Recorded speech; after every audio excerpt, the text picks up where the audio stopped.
Now you're listening to Living with Basil podcast. Hello, ladies and gentlemen. This is Basil, and welcome to the 15th episode of Living with Basil podcast.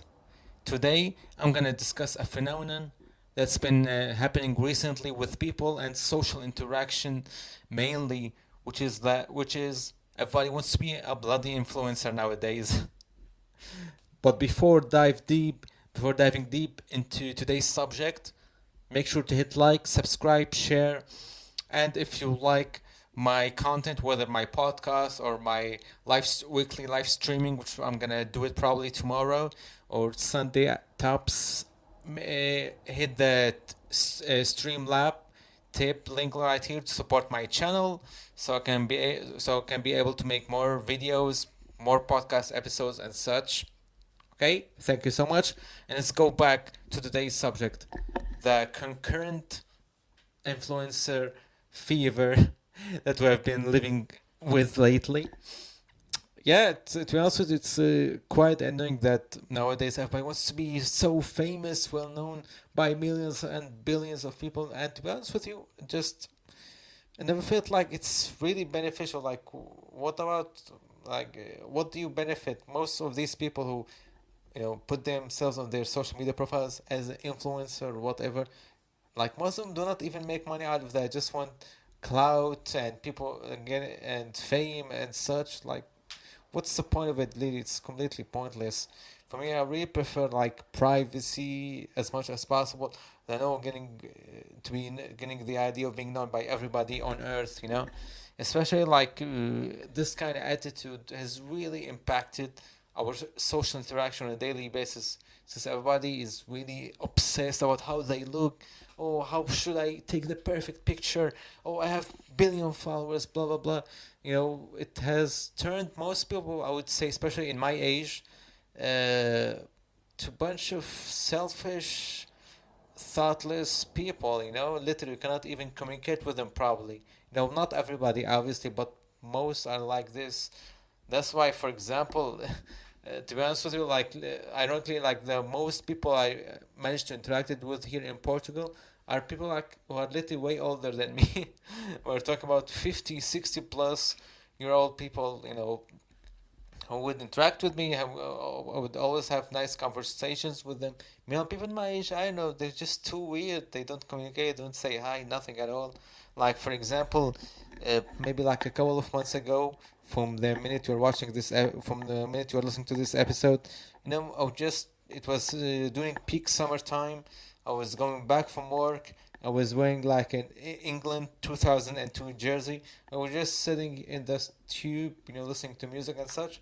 I was surprised out of the blue, literally, like a old Portuguese couple started to communicate with me. I was like, whoa. Most people wouldn't even say hi to me, so I was pleasantly surprised. And the old lady thought I was English. So start speaking English with me, and I told her that, oh, I lived in Brazil and such, so I already speak Portuguese a little bit. So we start speaking Portuguese, and yeah, we had such a nice conversation with that lady and her husband as well. So it's literally like one out of million. Because just like I said earlier, people manage to not even say hi to each other. I mean, and because I never had such a pleasant experience with anybody in my age, unfortunately, and that's why it's been quite the struggle here, finding people who are quite communicative within my age. It's quite hard. So yeah, that's like. Meanwhile, back in the day, social interaction was way way way better. I still remember it, like even though I was like a kid in the early 2000s, but I still remember how people would communicate at a much better way. There were some interactions, effective interactions, and such, which doesn't exist nowadays. Everybody, thinking of when they make any sort of connection with somebody, they only think about, oh, how is this gonna benefit me, financially, professionally, blah blah blah. And it's not about how this person is good to me, how comfortable I am with that person. No, no, no. Screw that. I just need the financial gains of that. Even like when it comes to relationships nowadays, which is quite hard to find a decent woman, to be honest with, to date and such. I mean, I've lived here almost a year and zero dates, unfortunately. Uh, but yeah, because I would say like one of the main contributions to that is that unfortunately most females nowadays only think about the financial aspect of things instead of how good the person is. Unfortunately most women are like this. Not all of them, obviously, but unfortunately the majority are thinking like this nowadays. How this connection with this guy is gonna benefit me from which angle? They only look at like a business deal, not a proper human interaction. Which is unfortunate. But unfortunately, that's today's society. Since the whole, I would say, Meet the Kardashians was launched in the late 2000s, and like the whole world has gone downhill. To be honest with you, everybody wants to be as shallow as these horrendous people, without doing anything significant in this world. So really, it's quite horrendous, to be honest with you, nowadays how things have turned for the worst. And to be honest, I really hope like things will get better somehow.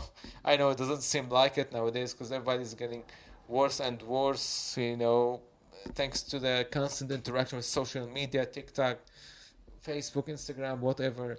But yeah, let's hope for the best. Let's hope for the best because even though like most people have become quite shallow and too isolated, too arrogant, I would say there's a light of hope with the minority of such people who still believe in like proper human interaction and proper social values.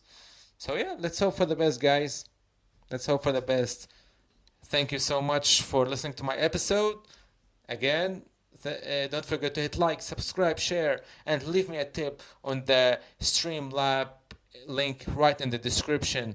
See you guys in the next episode. Peace out.